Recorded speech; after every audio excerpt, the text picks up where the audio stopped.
In this world, there are two different types of videographers. There's poor videographers and then there's successful videographers. Now, quick disclaimer, the definition of poor and successful can greatly mean different to everyone. Now, for me, I'm not just talking about poor as in financially poor or successful as in financially good. Now, some of my points in this video do mean poor as in financially poor and successful as in financially successful, but everyone's definition of success and poor is different. So take this with a grain of salt. Now that I got that out the way, let's hop into the video. Now, a poor videographer is always worrying about what gear they don't have versus a successful videographer who always utilizes what they have and what they have around them to successfully get the job done without making, honestly, any excuses at all. Poor videographers don't understand the business aspect of the film industry, and honestly, that causes them to make poor business decisions, leaving them not profitable at all. But successful videographers know how to manage their time both on and off set, and that's honestly what makes them so successful. Now, managing time doesn't just have to be with filmmaking, it can also be managing their time with family, friends, and just having personal time alone. And that's honestly a big difference between a poor videographer and a successful videographer. Poor videographers just simply can't manage their time correctly. They don't know how to balance out family time, self time. They just always want to work. And though that's not always wrong, but taking that approach can lead to what everyone calls being burnt out. That's not something you want to do. Or videographers simply just can't take hardcore criticism. The moment someone wants to give them their critique on their feature film or on whatever project they did, they're quick to harden their hearts. They're quick to get offended.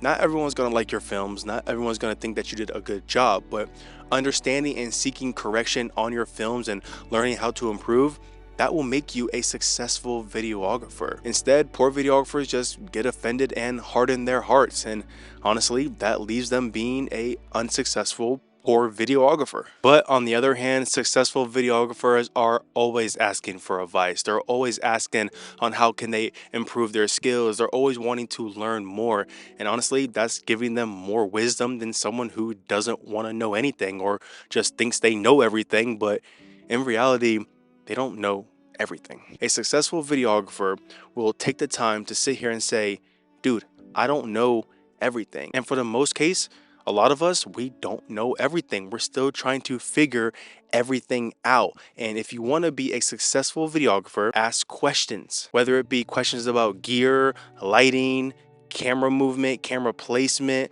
whatever.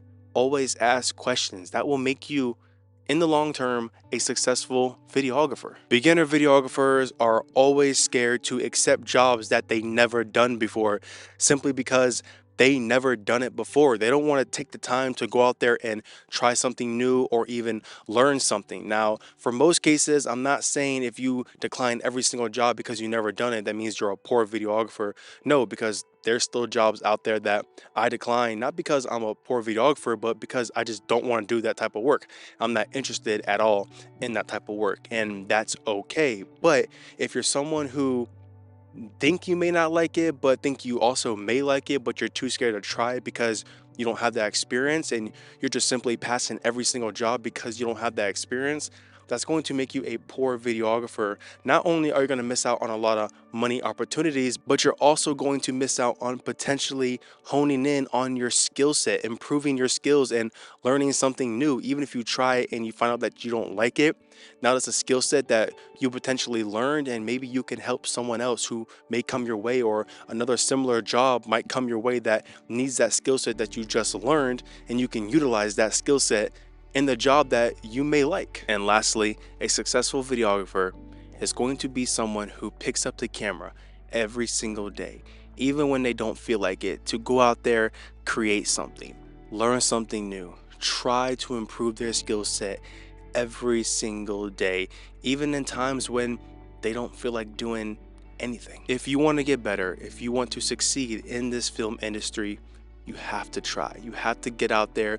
You have to go pursue your dreams. Always ask yourself, especially for someone who's working a 9-to-5 job right now and you want to get into the film industry, but you're just scared to take that leap of faith.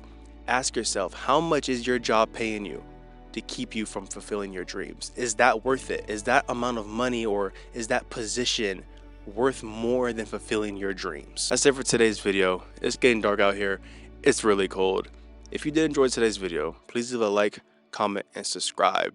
And I want to know all your guys' thoughts in the comment section below. What is a poor videographer to you, and what makes someone a successful videographer? I'm going to see you in the next one. I'll be on to Buongiorno.